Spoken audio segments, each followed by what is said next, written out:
तो aggregate demand का मतलब होता है sum total of demand of all goods and services in the economy during the period of an accounting year. एक accounting year में जितने भी गुड्स एंड सर्विसेज का डिमांड किया गया है, ठीक है, उसे एग्रीगेट डिमांड कहते हैं। ये मेजर किया जाता है total planned expenditure on goods and services in the economy during the accounting year, ठीक है। देखिए अगर इकोनॉमी क्लोज है, टू सेक्टर इकोनॉमी मतलब सिर्फ हाउस होल्ड और फर्म है, ठीक है, तो ऐसे केस में एग्रीगेट डिमांड बराबर क्या हो जाएगा, सी प्लस आई। अगर इकोनॉमी में मतलब फर्म है, हाउस होल्ड है, गवर्नमेंट है, तो सी प्लस आई प्लस जी हो जाएगा, ठीक है। ये दोनों क्लोज्ड इकोनॉमी के केस में होगा। जबकि अगर ओपन इकोनॉमी है तो एग्रीगेट डिमांड बराबर सी प्लस आई प्लस जी प्लस एक्स माइनस एम होता है, ठीक है। सी मतलब consumption, I for investment, government spending, ये हमारा नेट एक्सपोर्ट हो गया, ठीक है। ये क्या दिखाता है, ये दिखाता है planned expenditure on the domestically produced goods and services during the accounting year, ठीक है। एक अकाउंटिंग ईयर में डोमेस्टिकली प्रोड्यूस्ड गुड्स पे जो प्लान्ड एक्सपेंडिचर होता है वही हमारा होता है एग्रीगेट डिमांड, ठीक है। अगर हम बात करें, अगर टू सेक्टर इकोनॉमी को लेकर के चलें, है ना, तो ये हमारा इस प्रकार का कुछ कंजम्पशन फंक्शन का डायग्राम होता है ना। ये हमारा कुछ ऐसा इन्वेस्टमेंट फंक्शन का इन्वेस्टमेंट कांस्टेंट माना गया, ऑटोनोमस इन्वेस्टमेंट को लेके चलते हैं हम लोग, है ना। इन दोनों को सम कर देते हैं तो वो हमारा बन जाता है एग्रीगेट डिमांड, जिसको सी प्लस आई बोलते हैं, ठीक है। नेक्स्ट हमारा एग्रीगेट सप्लाई है। जब एग्रीगेट सप्लाई की बात करते हैं तो it refers to production of goods and services in the economy as planned by the producer during the accounting year. Producer के द्वारा प्लान करके जो गुड्स एंड सर्विसेज का सप्लाई किया जाता है ना, उसको कहते हैं एग्रीगेट सप्लाई, ठीक है। कहता है ये जीडीपी से रिलेटेड है ना। जहां पे क्या होता है, जब एग्रीगेट सप्लाई की बात करते हैं तो prices are constant, supply respond proportionally to increase in demand on into excess capacity, ठीक है। जब डिमांड बढ़ता है तो वैसे समय में एग्रीगेट सप्लाई भी बढ़ाया जाता है, ठीक है। और एग्रीगेट सप्लाई का जो कर्व हमारा होता है वो कुछ इस प्रकार का होता है। ये एग्रीगेट सप्लाई, इसको हम लोग इनकम भी बोलते हैं या फिर जीडीपी भी बोलते हैं हम लोग, ठीक है, कोई दिक्कत नहीं है। अब अगर बात करें इसमें कंपोनेंट क्या क्या यूज हुए थे एग्रीगेट डिमांड में, कंजम्पशन, इन्वेस्टमेंट, है ना, और एग्रीगेट सप्लाई में क्या यूज हुआ। एग्रीगेट सप्लाई का जो फॉर्मूला होता है सी प्लस एस होता है, ठीक है, क्योंकि इनकम इज कंजम्पशन, इनकम ही हमारा एग्रीगेट सप्लाई होता है। तो जो इनकम आएगा वो या तो कंज्यूम होगा या तो सेव होगा, ठीक है। तो aggregate supply is equal to consumption plus saving. तो हमारे पास कंपोनेंट है कंजम्पशन फंक्शन, है ना, इन्वेस्टमेंट फंक्शन, और बात करें तो सेविंग फंक्शन। तो तीनों के बारे में थोड़ा समझते हैं हम लोग।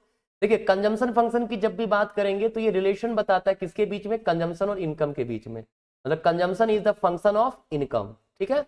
जब इनकम बढ़ेगा कंजम्पशन बढ़ेगा, इनकम घटेगा कंजम्पशन घटेगा, लेकिन जिस रेट से इनकम बढ़ेगा उस रेट से कंजम्पशन नहीं बढ़ता है, ठीक है। कंजम्पशन भी बढ़ेगा, इनकम भी बढ़ेगा, ठीक है, लेकिन जिस रेट से इनकम बढ़ता है उस रेट से कंजम्पशन नहीं बढ़ता है, ठीक है। इसका इक्वेशन है सी बराबर ए प्लस बी वाई। ए का मतलब है ऑटोनोमस कंजम्पशन, बी का मतलब है मार्जिनल प्रोपेंसिटी टू कंज्यूम, जो है ना, जो बताता है कंजम्पशन फंक्शन के स्लोप को। अगर कंजम्पशन फंक्शन का स्लोप इस प्रकार गया तो ये स्लोप इसका कौन डिसाइड करता है, ये बी डिसाइड करता है। ए तो हमारा ऑटोनोमस इनकम कंजम्पशन होता है जो इनकम से इंडिपेंडेंट होता है, ठीक है, क्लियर है। अगर प्रोपेंसिटी टू कंज्यूम की बात करें, मतलब कंजम्पशन फंक्शन में कौन सा टर्म यूज होता है, टेक्निक यूज होता है, तो वो एपीसी और एमपीसी होता है। एपीसी का मतलब होता है एवरेज प्रोपेंसिटी टू कंज्यूम, मतलब इनकम का वह प्रोपोर्शन विच इज कंज्यूम्ड, और एमपीसी का मतलब होता है change in consumption due to change in income, मतलब जब इनकम बदलता है तो उसका कितना प्रोपोर्शन कंज्यूम करते हैं वो हमारा एमपीसी होता है, ठीक है।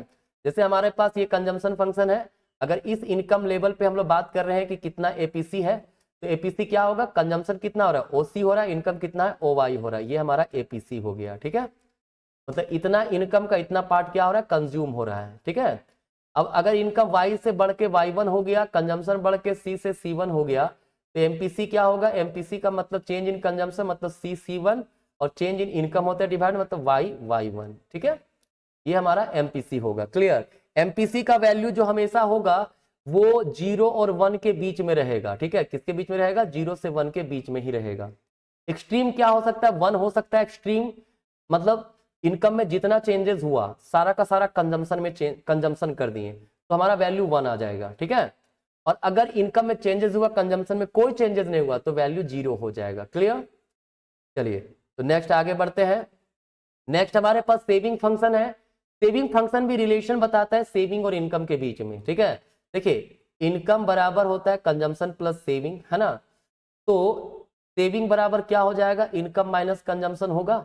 अभी कंजम्पशन का इक्वेशन हम लोगों ने क्या देखा था, a प्लस बी वाई, है ना, तो ये माइनस वहां लिख दिए c के जगह पे, क्या होगा y माइनस ए माइनस बी वाई, ठीक है, कोई दिक्कत नहीं। तो यहां से अगर हम ध्यान से देखें तो माइनस ए बाहर निकाल सकते हैं, प्लस इन दोनों में देखो तो y कॉमन है तो y बाहर निकाल दिए, 1 माइनस बी हो गया हमारा, ठीक है, ये सेविंग फंक्शन होगा।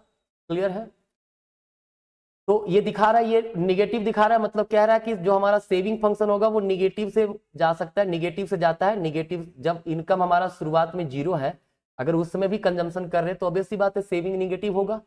फिर जैसे से इनकम बढ़ता है सेविंग और इनकम सेविंग इक्वल होता है, फिर जैसे से जब इनकम कंजम्पशन बराबर होता है सेविंग 0 होता है, उसके बाद भी जब इनकम बढ़ता है तो कंजम्पशन कम बढ़ता है ना, तो वहां पे सेविंग होना शुरू हो जाता है, ठीक है। अगर हम लोग बात करें इसके भी प्रोपेंसिटी का, तो इसमें भी 2 प्रोपेंसिटी होता है, क्या क्या होता है, एमपीएस और एपीएस, ठीक है। एपीएस का मतलब proportion of saving, proportion of income which is saved, और MPS change in saving due to change in income, ठीक है।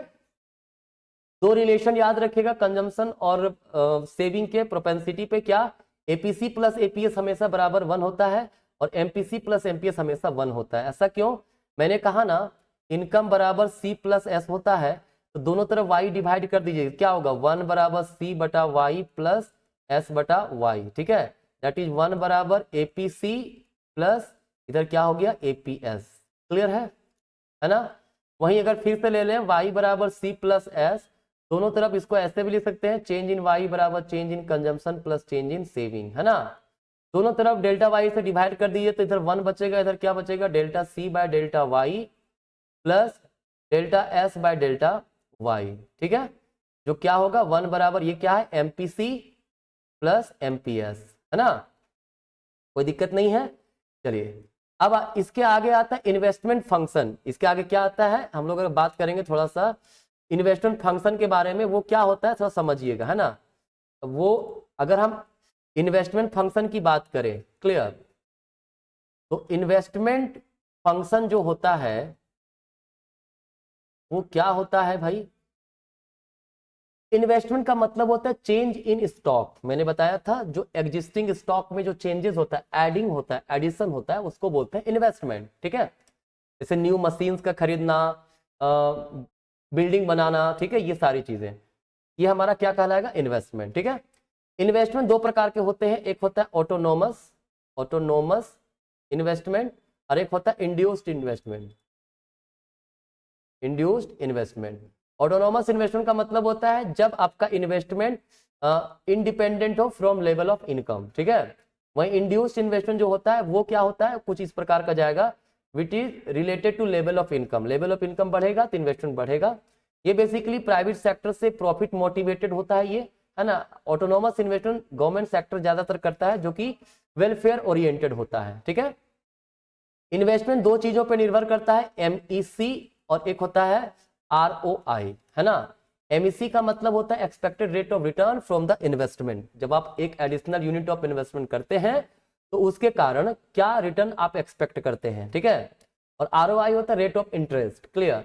अगर मान लीजिए MEC ग्रेटर हो ROI से, ठीक है, मतलब एक्सपेक्टेड रेट ऑफ रिटर्न ज्यादा है आपके कैपिटल पे जो इंटरेस्ट मिले, मतलब उससे, ठीक है, आप लोन लिए, आपको 5% लगा रेट ऑफ इंटरेस्ट, ठीक है, और एक्सपेक्टेड रेट ऑफ रिटर्न है वो पैसा इन्वेस्ट करे तो 10% कमाएंगे, तो ऑब्वियस सी बात आप इन्वेस्टमेंट करोगे। और अगर एमईसी क्या हो लेस देन ROI है तो आप इन्वेस्टमेंट नहीं करोगे, ठीक है। तो दिस इज इन्वेस्टमेंट फंक्शन, है ना। इक्विलिब्रियम आउटपुट का मतलब क्या है, इक्विलिब्रियम आउटपुट का मतलब है कि वैसा पॉइंट जहां पर एग्रीगेट सप्लाई और एग्रीगेट डिमांड दोनों इक्वल हो, मतलब कि जो प्लान्ड आउटपुट है प्लान्ड डिमांड के बराबर हो, है ना। या तो आप एग्रीगेट सप्लाई बोलिए इक्वल टू एग्रीगेट डिमांड, या तो बोलिए सेविंग इक्वल टू इन्वेस्टमेंट, दोनों एक ही चीज है, ठीक है। देखिए ये हमारा एग्रीगेट सप्लाई होता है ना, और ये हमारा क्या होता है एग्रीगेट डिमांड, राइट। दोनों इक्वल इस पॉइंट पर है, इसको बोलते हैं इक्विलिब्रियम लेवल ऑफ आउटपुट या फिर इक्विलिब्रियम लेवल ऑफ इनकम, ठीक है ना। चलिए कहता है ये जो इक्विलिब्रियम सिचुएशन होता है एक ऐसा सिचुएशन है when plan what is planned to be produced is exactly equal to what plan to purchase during a given period of time, है ना। मतलब जो प्लान किया गया प्रोड्यूस करने का, अगर वही प्लान किया गया परचेज करने का, सिंपल सी बात है, बायर्स सेलर्स दोनों सेटिस्फाई कर रहे, this is the equilibrium point, ठीक है। कोई भी प्रोड्यूसर जो होता है कहता है do not suffer the loss due to excess stock, उसके पास कोई एक्सेस स्टॉक नहीं होता। जब इक्विलिब्रियम होगा तो किसी प्रकार का एक्सेस स्टॉक नहीं होगा, ठीक है। तो सिंपल सी बात है, क्योंकि aggregate supply is equal to aggregate demand, तो किसी भी प्रकार का एक्सेस स्टॉक का चांसेस नहीं होता है। मतलब जो एक्चुअल स्टॉक्स होगा, मतलब विद द प्रोड्यूसर, वो डिजायर्ड स्टॉक भी वही होगा। प्रोड्यूसर जितना एक्चुअली में उसका जो डिजायर था, जो प्लान था, वही उसका एक्चुअल स्टॉक होगा, जो कि एग्रीगेट डिमांड के बराबर होगा, ठीक है। कहता है अगर कभी ऐसा हो जाए, मैंने कहा कि aggregate demand equals aggregate supply होगा, है ना, लेकिन अगर कभी ऐसा हो जाए कि उसमें किसी प्रकार का डिसइक्विलिब्रियम आ गया, मतलब aggregate supply greater than aggregate demand हो गया, या फिर एग्रीगेट डिमांड जो है वो एग्रीगेट सप्लाई से बड़ा हो गया, ठीक है, तो ऐसे सिचुएशन में जो इक्विलिब्रियम होगा it is restored through the change in aggregate supply, मतलब प्लान्ड आउटपुट में परिवर्तन करके हम लोग इक्विलिब्रियम पे ला सकते हैं, इकोनॉमी अपने आप ले आता है, ठीक है, ये याद रखिएगा। कहता है shift in equilibrium occur when additional investment cause increase in the level of income through an upward shift in aggregate demand. देखिए हमारे पास this is the aggregate supply line, है ना, and this is the aggregate demand, ये equilibrium यहां पर आपका इतना इनकम है। कहता है अगर ऐसे सिचुएशन में अगर इन्वेस्टमेंट इंक्रीज होता है, एडिशनल इन्वेस्टमेंट करते हैं, ठीक है, तो एग्रीगेट डिमांड शिफ्ट करेगा, जब शिफ्ट करेगा तो यहाँ पे लेवल ऑफ इनकम क्या होता है, बढ़ जाता है, ठीक है। अब बात कहा गया कि ये जो एडिशनल इन्वेस्टमेंट किया गया है ना, ये हमारा मान लीजिए C+I था, है ना, अब यहाँ पे क्या हो गया, C+I था, उसके प्लस में इन्वेस्टमेंट में चेंजेस किया गया, ठीक है। तो कहता है जब इन्वेस्टमेंट बढ़ाया जाता है तो इनकम जो बढ़ेगा उस पर मल्टीप्लायर इफेक्ट पड़ता है। अब भाई बात है, ये मल्टीप्लायर इफेक्ट क्या होता है, तो अब इसके बाद का जो टर्म है वो है आपका इन्वेस्टमेंट मल्टीप्लायर। इन्वेस्टमेंट मल्टीप्लायर का मतलब होता है ratio of change in income due to change in investment, ठीक है। जब इन्वेस्टमेंट एडिशनल इन्वेस्टमेंट हुआ तो एडिशनल इन्वेस्टमेंट कारण इनकम कितना टाइम्स बढ़ा, वो हमारा कहलाता है इन्वेस्टमेंट मल्टीप्लायर। क्योंकि कहा जाता है कि इकोनॉमी में जितना इनकम बढ़ेगा, जितना इन्वेस्टमेंट बढ़ता है ना, उससे कई मल्टीपल्स टाइम में इनकम इंक्रीज करता है, ठीक है। अब सवाल है क्या रिलेशन है भाई, मार्जिनल प्रोपेंसिटी टू कंज्यूम, ये सब कंजम्पशन फंक्शन, सेविंग फंक्शन पहले बता चुके हैं, है ना। तो कहता है क्या रिलेशन है मल्टीप्लायर का उनके बीच में, देखिए K बराबर 1/1 माइनस MPC होता है, इससे हमारा एक रिलेशन आता है कि जैसे ही MPC इंक्रीज करेगा मल्टीप्लायर का वैल्यू इंक्रीज करेगा, वहीं अगर MPC का वैल्यू फॉल करेगा, है ना, तो मल्टीप्लायर का वैल्यू भी हमारा फॉल करेगा, ठीक है। वहीं इसको एक और सिंपल वे में लिख सकते हैं, क्योंकि आपको पता ही होगा, है ना, कि MPC प्लस MPS बराबर 1 होता है ना, तो 1/1 माइनस MPC को हम लोग MPS लिख सकते हैं ना। यहां से रिलेशन डेराइव होता है कि अगर MPS बढ़ेगा तो मल्टीप्लायर भी मल्टीप्लायर घटेगा, और MPS अगर घटेगा तो मल्टीप्लायर हमारा बढ़ेगा, ठीक है। कहता है मल्टीप्लायर का जो वैल्यू होगा वो 1 से लेकर इनफाइनाइट तक हो सकता है हमारा, ठीक है, याद रखिएगा ये चीजें। अब कहता है जो हमारा इन्वेस्टमेंट मल्टीप्लायर जो होता है वो दो प्रकार से काम करता है, फॉरवर्ड और बैकवर्ड। फॉरवर्ड क्या होता है, जब एडिशनल इन्वेस्टमेंट किया जाए और एडिशनल इन्वेस्टमेंट के कारण अगर इनकम कई टाइम्स बढ़ जाए तो वो कहलाता है एडिशनल, वो कहलाता है फॉरवर्ड एक्शन ऑफ मल्टीप्लायर। लेकिन अगर क्या हुआ, इन्वेस्टमेंट घटाया जाए तो इनकम कई टाइम्स घट जाएंगे, इसको बोलते हैं बैकवर्ड एक्शन ऑफ मल्टीप्लायर, ठीक है। तो अब टर्म हमारा आता है इसमें डेफिशिएंट डिमांड, है ना। डेफिशिएंट डिमांड का मतलब क्या है, फुल एम्प्लॉयमेंट। मान लीजिए हमारा ये क्या है, एग्रीगेट सप्लाई है, this is the aggregate demand of full employment level. अगर यहां पे एग्रीगेट डिमांड इतना रहता, ठीक है, तो इकोनॉमी में फुल एम्प्लॉयमेंट रहता, ठीक है। लेकिन क्या है, एग्रीगेट डिमांड इक्वल, हमारा ये एग्रीगेट डिमांड एक्चुअल वाला है, तो यहां क्या हुआ, फुल एम्प्लॉयमेंट पर एग्रीगेट सप्लाई एग्रीगेट डिमांड तो इतना होना चाहिए, लेकिन है सिर्फ इतना ही, ठीक है। तो इस जगह पर जो अनएम्प्लॉयमेंट, जो हमारा क्या बोलते हैं समस्याएं जो आता है, उसको बोलते हैं डेफिशिएंट डिमांड। मतलब फुल एम्प्लॉयमेंट लेवल से कितना कम है एग्रीगेट डिमांड, वो सिचुएशन डेफिशिएंट डिमांड कहलाएगा। क्लियर है? मतलब अगर यहां पर इस पॉइंट पर होता, पॉइंट ई पर, तो ये फुल एम्प्लॉयमेंट होता इतना, ठीक है। यहां पे aggregate demand equal to aggregate supply है, लेकिन इतना कम हुआ, तो ये जो हमारा जो डिफरेंसेस है, ठीक है, फुल एम्प्लॉयमेंट और ये एक्चुअल में, ठीक है, वो डिफरेंसेस हमारा बेसिकली क्या बताता है, डेफिशिएंट डिमांड को, ठीक है।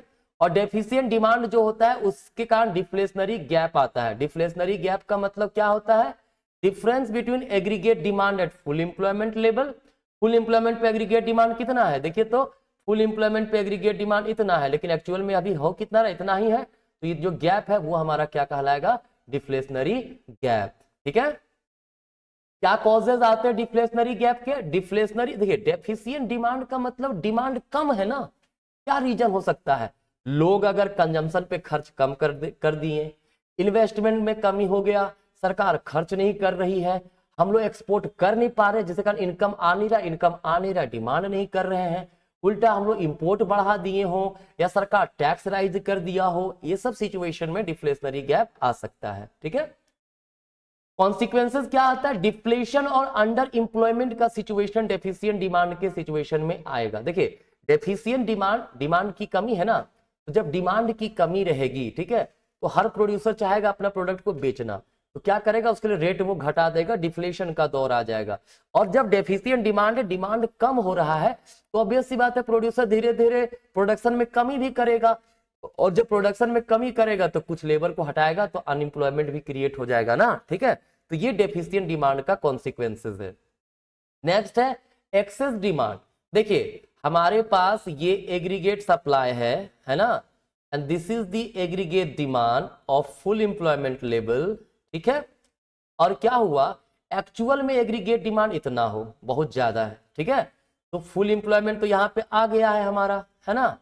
तो ये जो एक्स्ट्रा जो डिमांड हो रहा है यहाँ पे, ये जो है ये एक्सेस डिमांड है, और इसका जो मेजरमेंट होता है उसको क्या बोलते हैं, इन्फ्लेशनरी गैप, ठीक है। कॉजेज क्या हो सकता है, सेम वही जो आपने पढ़ा ना, डिफ्लेशनरी गैप का कॉज, इसको उल्टा कर दो, यहाँ रिडक्शन था, वहां कंजम्पशन इंक्रीज हो जाना, ठीक है, वहां पे क्या होगा, इन्वेस्टमेंट बढ़ जाना, गवर्नमेंट एक्सपेंडिचर बढ़ा दिया जाए, एक्सपोर्ट बढ़ा दिया जाए, इंपोर्ट घट जाए, सरकार टैक्स का बर्डन कम कर दे, तो जस्ट जो डिफ्लेशनरी गैप का जो कॉज है उसको उल्टा कर दीजिए, अपोजिट कर दीजिए, वही आपका इन्फ्लेशनरी गैप का कॉज हो जाएगा। कॉन्सिक्वेंसेस क्या होता है भाई, कॉन्सिक्वेंसेस यहाँ पे ये है ना कि देखिए आउटपुट तो बढ़ नहीं सकता है, क्योंकि फुल एम्प्लॉयमेंट के बाद, देखिए एक्सेस डिमांड, फुल एम्प्लॉयमेंट के बाद एग्रीगेट डिमांड बढ़ गया है, एक्चुअल में है, ठीक है। तो फुल एम्प्लॉयमेंट है तो आउटपुट तो बढ़ेगा नहीं, डिमांड बढ़ रहा है, सीधा सीधी असर ये होगा कि इकोनॉमी में इन्फ्लेशन वगैरह ज्यादा बढ़ जाएगा, ठीक है।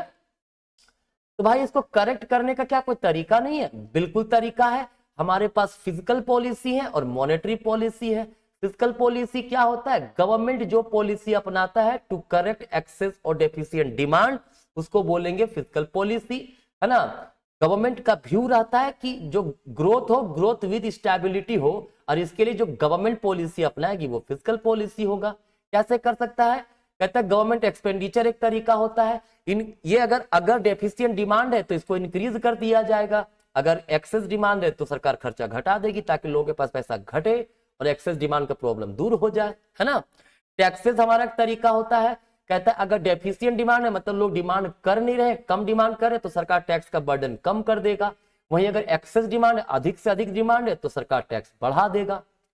पब्लिक बोरोइंग है, पब्लिक मतलब सरकार जो लोन लेती है, कहता है decrease to correct deficient demand, है ना। अगर डेफिशिएंट डिमांड है तो सरकार लोगों से लोन नहीं लेगी ताकि लोगों के पास खर्च करने के लिए पैसा बचे, वहीं अगर एक्सेस डिमांड है तो इंक्रीज कर देगी पब्लिक बोरोइंग ताकि लोगों के पास से पैसा एब्जॉर्ब हो जाए, ठीक है।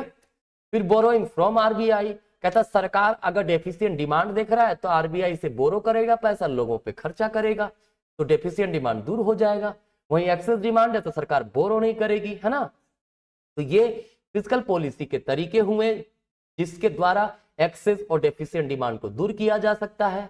दूसरा हमारे पास मॉनेटरी पॉलिसी होता है। मॉनेटरी पॉलिसी क्या होता है, जो ऐसा पॉलिसी जो कंट्री का सेंट्रल बैंक अडॉप्ट करता है टू करेक्ट डेफिशिएंट और एक्सेस डिमांड, ठीक है। मॉनेटरी पॉलिसी अपनाया जाता है ताकि प्राइस स्टेबिलिटी बनी रहे। क्या क्या आता है भाई इसमें, बैंक रेट, रेपो रेट आता है। तो सरकार अगर चाह रही है कि एक्सेस डिमांड को हम लोग क्या करें, देखिए जितने भी मॉनेटरी पॉलिसी कंपोनेंट है मैं ऑलरेडी डिस्कस किया हूं क्रेडिट कंट्रोल वाला सेक्शन में, सेंट्रल बैंक के फंक्शन में, ठीक है, यहाँ पे वो डिस्कस नहीं करेंगे डिटेल में। अगर क्या करेगा यहाँ पे, अगर एक्सेस डिमांड है तो इंक्रीज कर देगा बैंक रेट, रेपो रेट, ताकि इसे लोन वगैरह महंगा हो जाए। वहीं डेफिशिएंट डिमांड में इसको डिक्रीज कर दिया जाएगा। रिवर्स रेपो रेट क्या होता है, इंक्रीज करता है to correct excess demand. Reverse repo वह रेट जिस रेट पर कॉमर्शियल बैंक लोन देते हैं सेंट्रल बैंकों को, सरकार उसको सेंट्रल बैंक बढ़ा देगा तो कॉमर्शियल बैंक ज्यादा से ज्यादा वहां पे लोन देगा, ठीक है। ओपन मार्केट ऑपरेशन मतलब सेल और buy securities from the open market, ठीक है। सेंट्रल बैंक क्या करेगा, एक्सेस डिमांड है तो मार्केट में सेल करने लगेगा सिक्योरिटीज, तो लोग खरीदेंगे, पैसा घट जाएगा और वो डिमांड कम करेंगे, एक्सेस डिमांड का प्रॉब्लम दूर हो जाएगा। वहीं सिक्योरिटी बाइज करेगी from the people from the open market to correct deficient demand. जब सेंट्रल बैंक खरीदेगी तो उसके एवज में पैसा मिलेगा, लोगों के पास पैसा बढ़ेगा तो डेफिशिएंट डिमांड का प्रॉब्लम दूर हो जाएगा। सीआरआर का मतलब होता है जो कमर्शियल बैंकों के पास डिपॉजिट होता है उसका जो रिजर्व रखना पड़ता है सेंट्रल बैंक के पास। अगर एक्सेस डिमांड है तो इसको रेज कर देगा ताकि लोन देने के लिए पैसा कम बचे कमर्शियल बैंकों के पास। वहीं डेफिशिएंट डिमांड है तो उसको लोअर कर दिया जाएगा, ठीक है। फिर हमारा एक होता है तरीका एसएलआर, स्टेटरी लिक्विडिटी रेशियो। हर कमर्शियल बैंक जो खुद के पास लिक्विड फॉर्म में पैसा रखता है, ठीक है, वो एसएलआर होता है। देखिए पूरा जितने भी चीजें बता रहे हैं आराम से देखिएगा, ठीक है, टेकन फॉर ग्रांट ना लें, रिवीजन करने का इससे बेस्ट तरीका नहीं हो सकता। मैं सब चीज को बारे में शॉर्ट में आपको डिस्कस कर रहा हूं तो कृपया करके लोगों तक शेयर भी कीजिए इसको, ठीक है। चलिए आगे है मार्जिन रिक्वायरमेंट, कहता है अगर एक्सेस डिमांड है तो मार्जिन रिक्वायरमेंट बढ़ा देगा ताकि लोन देने के लिए कम बढ़े, और डेफिशिएंट डिमांड के सिचुएशन में इसको लोअर कर दिया जाएगा। क्रेडिट ट्रांसफरिंग के समय में भी एक्सेस डिमांड को बढ़ाने के लिए, ठीक है, मतलब इसको इंड्यूस करेगा और विड्रॉ कर लिया जाएगा डेफिशिएंट डिमांड को दूर करने के लिए, क्रेडिट ट्रांसफरिंग हटा दिया जाएगा, ठीक है। अगर मान लीजिए एक्सेस डिमांड है तो क्रेडिट ट्रांसफरिंग ला देगा मतलब फिक्सेशन, और अगर डेफिशिएंट डिमांड है तो फिक्सेशन नहीं लाएगा, ठीक है। मोरल सॉल्यूशन है, क्या है इसमें एडवाइस देता है, अगर सेंट्रल बैंक को लग रहा है कि नहीं एक्सेस डिमांड का प्रॉब्लम है तो वो कमर्शियल बैंकों को सजेस्ट करती कि भाई ज्यादा लोन नहीं दो, एक्सेस डिमांड है, ठीक है, इन्फ्लेशन हो रहा है। क्लियर, ये हमारा मोरल सॉल्यूशन में आता है, क्लियर है।